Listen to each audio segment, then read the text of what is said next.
Hello students, welcome back to our YouTube channel the social science classroom. आज हम लोग एक और नया टॉपिक लेके आए हैं, that is federalism, which is a very important topic for class 10 students. इनके बोर्ड पे सिविक्स का एक इंपॉर्टेंट चैप्टर है फेडरलिज्म, उसी का पार्ट आज हम लोग डिस्कस करने वाले हैं। जैसे कि आपको दिखाई दे रहा है federalism, how power is shared in India. What do we understand by the term federalism? जब भी कोई पावर को हम लोग डिवाइड कर देते हैं, that is only called federalism, divisions of power.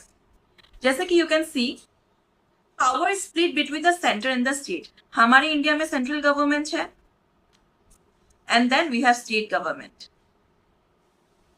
Basically क्या होता है, सेंट्रल गवर्नमेंट के लिए पॉसिबल नहीं है कि वो सेंट्रल का भी प्रॉब्लम्स देखे और स्टेट का भी प्रॉब्लम्स देखे। तो सेंट्रल गवर्नमेंट ने क्या किया, कुछ कुछ पावर स्टेट गवर्नमेंट को दे दिया और बताया कि you are free to look into this matters. तो तभी ये क्या हुआ, और जो पावर स्टेट गवर्नमेंट को दे दिया गया उसमें सेंट्रल गवर्नमेंट इतना इंटरफेयर नहीं करते हैं। तो उसी जो पावर को डिवाइड किया गया है उसी को हम लोग फेडरलिज्म बोलते हैं। Now see, two or more levels of government exist together. Two or more level, two है central state, किसी किसी जगह पे एक और देखा जाता है which is local या फिर पंचायत जिसको हम लोग बोलते हैं, which we can see in India. Both levels get their power from one constitution. हमारा एक ही कॉन्स्टिट्यूशन है, that is Indian constitution,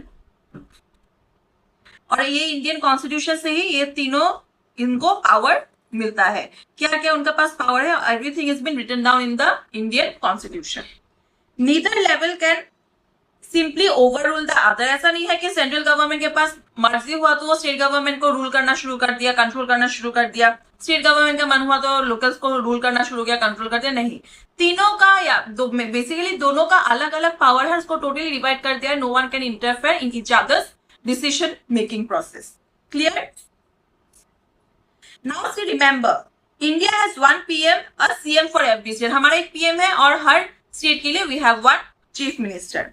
Both exist at the same time, that's federalism in action. Same time हमारा PM Modi है, PM हमारा मोदी है। The same time हमारा state का CM भी एक सब स्टेट का सीएम होता है।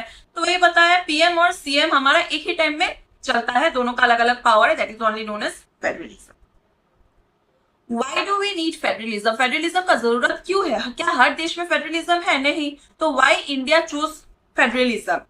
First is manage diversity. हमारे इंडिया में इतना डाइवर्सिटी है, हम लोग अलग अलग लैंग्वेज बोलते हैं, हमारा अलग अलग कल्चर है, हम लोग अलग अलग लॉजिक या फिर जो भी है हम लोग का सबका अलग अलग हम लोग फॉलो करते हैं। हम लोग का कुछ ही हर कम्युनिटी के साथ हर कम्युनिटी का जो कल्चर वगैरह है, डाइवर्सिटी, वो मैच नहीं होता है। तो इतना जो लैंग्वेज, कल्चर, रिलीजन डाइवर्सिटी है उसको मैनेज करने के लिए we need federalism first. Second से लोकल गवर्नेंस। जैसे मैंने आपको क्या बताया, सेंटर अकेले ही पूरा देश को संभाल नहीं सकता। स्टेट वाइज हमने उसको जब डिवाइड कर दिया, इसको कोई कंट्रोल करेगा, इसको कोई कंट्रोल करेगा, इसको कोई कंट्रोल करेगा, जब हम पार्ट वाइज डिवाइड कर दिया तो कंट्रोल करने में भी इजी होता है। Definitely reduces conflicts, regions get control over own affairs. मतलब जैसे कि एक छोटा सा स्टेट है, किसी उस स्टेट में कुछ अगर प्रॉब्लम होता है, रिलीजन कॉन्फ्लिक्ट होता है, तो चीफ मिनिस्टर खुद ही उसको रिजॉल्व कर सकता है। तो वही बताया गया है कि कॉन्फ्लिक्ट्स को रिजॉल्व करने के लिए भी federalism is important. Keep India United, unity in diversity is practice. जैसे हमें पता है हमारा इंडिया में बहुत सारा डाइवर्सिटी है, इतना डाइवर्सिटी के बीच में भी हम लोग सब एक साथ रहते हैं। तो वही यूनिटी जो है, वही तो हमारे इंडिया का खास बात है। इसी यूनिटी को हम लोग प्रिजर्व करने के लिए हम लोग फेडरलिज्म प्रैक्टिस कर सकते हैं। आप लोग कमेंट डाउन में ये बताइए कि आप लोग का पॉइंट ऑफ व्यू में क्यों लगता है कि हम लोग इंडिया में फेडरलिज्म, और क्या क्या रीजन हो सकता है फेडरलिज्म प्रैक्टिस करने का। There are various reason, but ये 4 मेन रीजन है। उसके बावजूद भी और सारा रीजन है, बहुत सारा रीजन आपके दिमाग में भी आ सकता है। जो भी आपके दिमाग में है, पॉइंट ऑफ व्यू है, आप लोग जरूर कॉमेंट डाउन में ये कॉमेंट कीजिएगा। Now there are 2 roots of federalism. मतलब फेडरलिज्म प्रैक्टिस करने का देयर आर 2 फॉर्म्स। जैसे कि one is coming together and one is holding together. Coming together मतलब देखिए, इंडिपेंडेंट स्टेट्स यूनाइट वॉलंटरली। जैसे कि यहाँ पे अलग अलग इंडिपेंडेंट अलग अलग स्टेट्स हैं, ठीक है, यहाँ पे अलग अलग एक नेशन का वहां पे है। तो इन्होंने क्या कर दिया, ये इंडिपेंडेंट स्टेट्स एक साथ आ गए, ठीक है, ये लोग एक साथ बोला कि हम लोग एक साथ एक बन जाते हैं, we will become now one.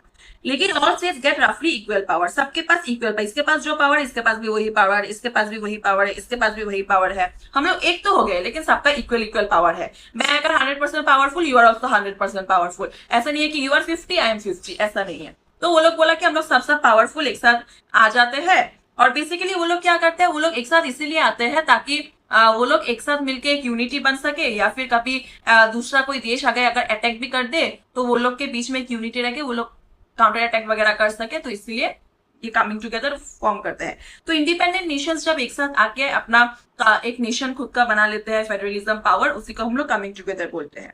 ये रहा done to increase shared security, वो लोग का सिक्योरिटी को इंक्रीज करने के लिए वो लोग ये करते हैं। बेसिकली व्हेन इंडिपेंडेंट स्टेट्स एक साथ आके मर्ज हो जाते हैं, लेकिन all the states have equal power, ठीक है। Now what is holding together power? One large nation divides its own power, ठीक है। जैसे कि हाँ, यहाँ पे एग्जांपल स्विट्जरलैंड, ऑस्ट्रेलिया, ये मैंने मिस कर दिया था कमिंग टुगेदर का। होल्डिंग टुगेदर मतलब क्या होता है, एक नेशन, बड़ा नेशन जब एक साथ आता है and power is divided between the central and state government.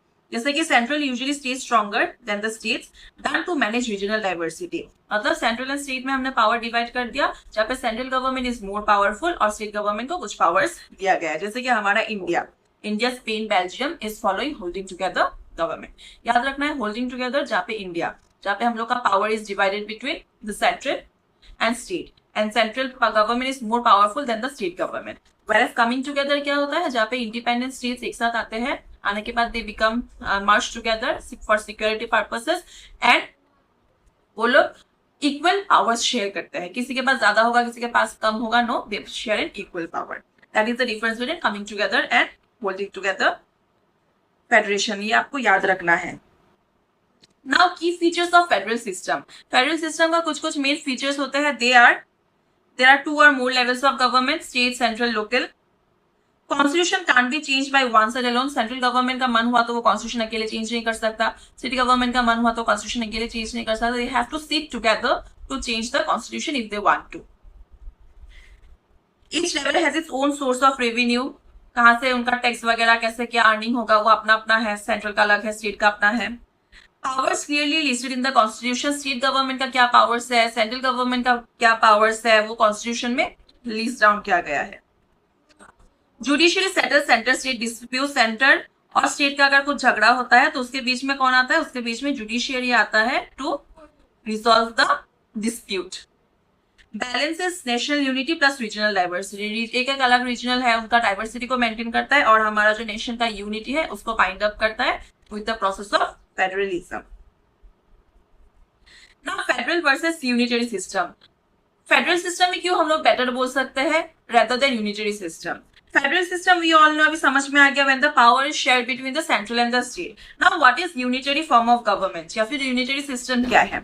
All power rest with one central government, मतलब एक ही सेंट्रल गवर्नमेंट होता है और उसी के पास हर पावर्स, पूरा पावर उसी के पास रहता है।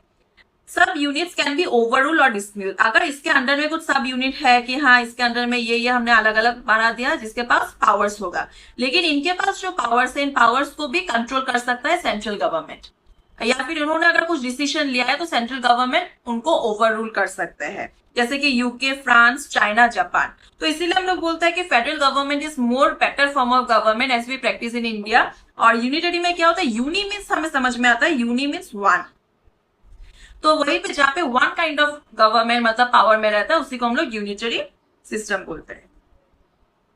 Now as we know India ही यूनियन ऑफ स्टेट्स, जैसे कि मैंने आपको एक और क्लास में जो मैंने हम लोगों ने डिस्कस किया था about difference between state and union territories, वहां पे है, मैं उसका लिंक भी आपको डिस्क्रिप्शन सेक्शन में दे दूंगी, आप लोग उसको देख सकते हैं कि एक यूनियन स्टेट और यूनियन टेरिटरी का डिफरेंस क्या है, और हम लोग एक नेशन को फॉर्म करने के लिए क्या क्या कौन सा आर्टिकल्स के थ्रू से ही हम लोग एक स्टेट फॉर्म कर सकते हैं या फिर चेंज कर सकते हैं। Now union, state and concurrent list. What is union list? What is state list? And what is concurrent list? Union list मतलब सेंटर ओनली, जहाँ पे सेंट्रल पावर में रहता है और central can take decision on this matters, जैसे कि defence हो जाए, रेलवेज हो जाए, करेंसी, बैंकिंग, ये सब हमारा सेंट्रल गवर्नमेंट के अंडर आता है, और ये सब के अंदर कुछ भी डिसीजन लेना होता है तो वो पावर और सिर्फ सेंट्रल गवर्नमेंट के पास ही रहता है। Next come state list. जिसके स्टेट के पास पावर्स रहता है, जैसे कि पुलिस, एग्रीकल्चर, पब्लिक हेल्थ, अपना स्टेट के बारे में, तो वो सब स्टेट गवर्नमेंट के पास रहता है और स्टेट गवर्नमेंट के पास पूरा पूरा फ्रीडम है कि इसमें अगर कुछ भी डिसीजन या फिर कुछ चेंजेस करना है तो स्टेट गवर्नमेंट के पास पूरा पावर है टू टेक हिज और her own decision. Now concurrent list. Concurrent list मतलब जहां पे both the centre and state can come and make the decision, but more power is been given to the central government। ठीक है, जैसे कि education, forest, marriage loss, यहाँ पे ऐसा हो सकता है कि स्टेट गवर्नमेंट ने भी अपना डिसीजन लिया है, अगर सेंट्रल गवर्नमेंट की कुछ प्रॉब्लम नहीं है तो स्टेट गवर्नमेंट अपना रूल्स एंड रेगुलेशंस लेके अपना स्टेट में ये टॉपिक के जो एजुकेशन, फॉरेस्ट, मैरिज लॉस के हिसाब से वो स्टेट गवर्नमेंट कर सकता है। इनकेस अगर कुछ कॉन्फ्लिक्ट आता है तो सेंट्रल गवर्नमेंट को ज्यादा इंपॉर्टेंस दिया जाएगा, तो that is only concurrent list. अभी स्टेट सेंट्रल, स्टेट और कॉन्करेंट लिस्ट को छोड़ के there is one more topic, that is residuary power, जैसे कि स्पेस, टेक्नोलॉजी, साइबर लॉ। तो ये जब हमारा इंडिया को इंडिपेंडेंस मिला था तब ये स्पेस, साइबर मतलब टेक्नोलॉजी वगैरह इतना ज्यादा अपग्रेडेड नहीं था, तो तब इसके बारे में कॉन्स्टिट्यूशन में उतना ज्यादा बात नहीं हुआ था। तो अब क्योंकि टेक्नोलॉजी वगैरह इतना ज्यादा डेवलप में हो गया है तो we have to included in the constitution, कुछ ना कुछ इनके लिए भी करना पड़ेगा क्योंकि इसके लिए भी रूल्स रेगुलेशंस होना चाहिए। तो यही बताया गया है, in India this powers belong to the union government. तो ये जो space, technology, cyber security, technology जितना कुछ भी है, इस सब के लिए पावर हमारा central government that is union government को दे दिया गया है, that is residuary powers. Now see USA versus India. In USA residuary power go to the states. USA में स्टेट्स को दे दिया गया, लेकिन इंडिया में हम लोग का क्या हो गया, residuary power we have given to the union government that is the central government. Now see how the constitution protects federalism. Constitution federalism को कैसे प्रोटेक्ट करता है? Big changes need approval of half the state legislative, 1/3 of the legislative में vote चाहिए होगा, half voting मिलने से ही हमारा क्या होता है, लेजिस्लेटिव में कुछ चेंजेस अप्रूव होता है। Central can alter state boundaries power alone. तो किसी भी स्टेट का कुछ भी बाउंड्री वगैरह चेंज करना है तो सेंट्रल गवर्नमेंट इसमें अकेला अपना डिसीजन देने से नहीं होगा। जुडिशरी एक्ट द अंपायर, याद रखना है, judiciary always acts as the umpire. अगर सेंट्रल और स्टेट गवर्नमेंट में कभी भी कुछ डिस्प्यूट हो जाता है, कभी भी कुछ झगड़ा हो जाता है, तो जुडिशियरी जो होता है वो बीच में आके जुडिशियरी रिजॉल्व्स द प्रॉब्लम। तो यहाँ पे एक लैंडमार्क केस है, SR Bommai versus union of India. The supreme court rule that federalism is a basic feature. इस केस से हमें यह पता चला है कि हमारा जो कॉन्स्टिट्यूशन में जो भी कुछ है अमेंडमेंट के थ्रू हम लोग चेंज कर देते, लेकिन वो इजीली सिर्फ अमेंडमेंट ला देने से कॉन्स्टिट्यूशन का हम लोगों ने चेंज कर दिया, दैट इज नॉट पॉसिबल। और वही हम लोग SR Bommai versus union of India 1994 case से हमें पता चलता है कि वी कैन नॉट अपना मर्जी से कॉन्स्टिट्यूशन में कुछ भी चेंज नहीं कर सकते हैं, रूल्स एंड रेगुलेशंस प्रोसेस के थ्रू ही जाना पड़ेगा and through amendments we can change the constitution में अगर कुछ भी हमें चेंज करना हो तो, बट ऐसे ही मनमर्जी हो गया we can not do that. Now see linguistic states in India.